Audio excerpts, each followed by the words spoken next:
মিষ্টি কুমড়া দিয়েও বেগুনি বানানো যায় সেভাবে। দেশের সংকটকালীন মুহূর্তে জনগণের অভাব আর দুরবস্থা নিয়ে করেছেন হাস্যরস। প্রতিটি কথা ছিল তলোয়ারের চেয়ে ধার আর দাম্ভিকতায় ভরা।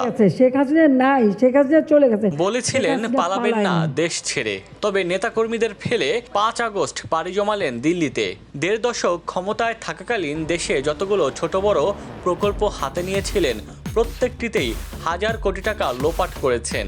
আর শিক্ষা প্রতিষ্ঠান, হাসপাতাল ও পথঘাট নির্মাণে জুড়ে দিয়েছেন শেখ পরিবারের নাম।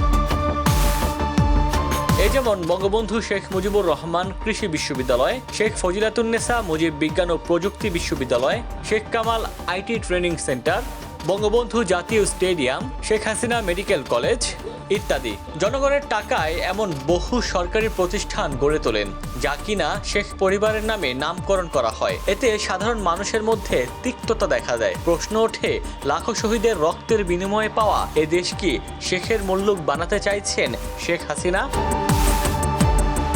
তবে ৫ আগস্টের পর পাল্টেছে পুরনো দৃশ্যপট। শেখ পরিবারের নামে দেশের ১৩টি পাবলিক বিশ্ববিদ্যালয়ের নাম পরিবর্তনের সিদ্ধান্ত নেওয়া হয়েছে। রাষ্ট্রপতির আদেশক্রমে অধ্যাদেশটি জনসাধারণকে জানানোর জন্য বৃহস্পতিবার গেজেটটি প্রকাশ করা হয়। এতে বলা হয়, একই ধরনের নামে পাবলিক বিশ্ববিদ্যালয়গুলো নামকরণ করায় বিভ্রান্তির সৃষ্টির প্রেক্ষিতে গণপ্রজাতন্ত্রী বাংলাদেশ সংবিধানের ৯৩(১) অনুচ্ছেদে প্রদত্ত ক্ষমতা বলে রাষ্ট্রপতি অধ্যাদেশ প্রণয়ন ও জারি করিলেন। এদিকে পরিবর্তন হওয়া ১৩টি বিশ্ববিদ্যালয়ের মধ্যে শেখ মুজিবুর রহমানের নামে ১০টি, শেখ ফজিলাতুন্নেসা মুজিবের নামে ১টি এবং শেখ হাসিনার নামে ১টি বিশ্ববিদ্যালয় রয়েছে। আরেকটি মুজিবনগর নামে ছিল। এখন থেকে বেশিরভাগ জেলার নামে নামকরণ করা হবে। যেমন নওগাঁর বঙ্গবন্ধু শেখ মুজিবুর রহমান বিশ্ববিদ্যালয় এখন থেকে নওগাঁ বিশ্ববিদ্যালয়, মেহেরপুর মুজিবনগর বিশ্ববিদ্যালয়ের নাম মেহেরপুর বিশ্ববিদ্যালয় করা হচ্ছে। এভাবে অন্যান্য প্রতিষ্ঠানগুলো জেলার নামে করা হবে।